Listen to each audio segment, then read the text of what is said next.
Laban na, panibagong araw, panibagong tuklas! Mga kababayan, hanap nyo ba ay isang kainan at tambayan na maganda ang view at masasarap ang pagkain? Yung lugar na tahimik at malayo sa polusyon? Yung lugar na habang kumakain ay makakapagkwentuhan kayo ng maayos? Kung yun ang hinahanap nyo, aba, natagpuan nyo na! Paglabas nga namin sa aming mahal na bayan ng Laur ay siya naman namin pagpasok sa lungsod ng Palayan. At dito nga sa Palayan City matatagpuan ang tinutukoy naming kainan. Ay nga't unti-unti nang dumidilim ang panahon, uulan na naman. Pero don't worry, dahil sa kainang ito, kahit umuulan, tuloy-tuloy ang kasiyahan. Nandito na nga kami ngayon sa barangay ng Sapang Buho. Pag nakita mo na sa highway ang kanilang gym, senyalis na yan para kumanan ka. Pag kanan mo nga ay dire-diretso ka na lang hanggang sa makita mo na ang kanilang signage. Madali lang matagpuan ito dahil available naman ito sa Google Maps at sa Waze. Halika kayo mga kababayan, samahan nyo kaming pasukin ang lugar na ito. Welcome to Hilltop View Eat and Chill! Laban na!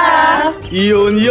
Welcome to Hilltop View Eat and Chill! Dahil patuloy nga ang pagpatak ng ulan ay dumiretso muna kami dito sa Kubo. At dito nga ay agad naman kami pinuntahan ng kanilang manager upang malaman kung ano ang gusto naming kainin. Matatandaan na dati na kami nang galing dito. At dahil sa ganda nga ng lugar at sarap ng mga pagkain dito ay babalik-balikan. Ilang saglit nga lamang ay dumating na ang mga pagkain na aming susubukan. Para po sa inyong kaalaman, available dito ang mga merienda, ang ulam at kahit pulutan. Napakaganda nga ng ambience dito, talagang chill na chill. Eto nga't una lang sinabakan ni Mojako at ni Imam ang napakasarap na crispy pata. Suwak na suwak nga ito pang ulam at pang pulutan. Meron nga rin sila ditong napakasarap at napakainit na beef bulalo. Nakakatuwa nga dahil meron din ang aking paborito na kare-kare. The best talaga ang kare-kare dito sa Hilltop View Eat and Chill. Kaya sa aming mga kababayan dyan na malapit lang dito sa Palayan City at naghahanap kayo ng solid na kainan, yung kainan kung saan solid ang banding ng inyong pamilya at ng inyong barkada, yung lugar kung saan hindi nyo na kailangan lumayo para makapag-relax at makapagpahinga. Sugod na dito sa Hilltop View Eat and Chill. Araw-araw nga silang bukas dito. Bukas sila mula alas 10 ng umaga hanggang alas 12 ng hating gabi. Dahil batid nila na kayo ay mag-e-enjoy dito sa kanilang lugar. Ayan nga't busog na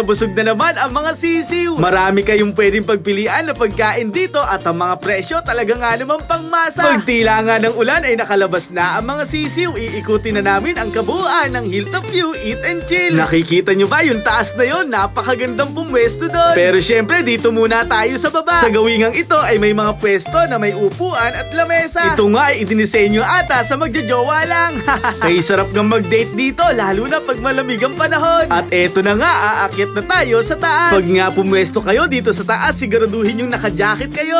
Dahil napakalamig dito. Eto nga't napakaganda ng view. Kitang-kita mo ang kabayanan ng Bungabon. Kaya mga kababayan, ngayon pa lang itag mo na sa comment section ang gusto mo makasama dito. Dahil panigurado, sulit ang banding at babalik-balikan nyo. Nga pala, pwede mag-inom dito kaso yung mga light lang. Hindi nga dito pwede yung Shembot, yung Empraning.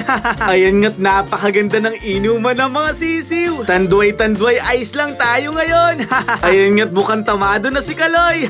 Eto nga't meron din tayo mga nakasabay dito, mga Novo Ecijano din. Bagay na bagay nga kasi ang lugar na ito sa mga grupo, sa mga nagmi-meeting, at kahit sa mga nagchichismisan lang, pwede rin.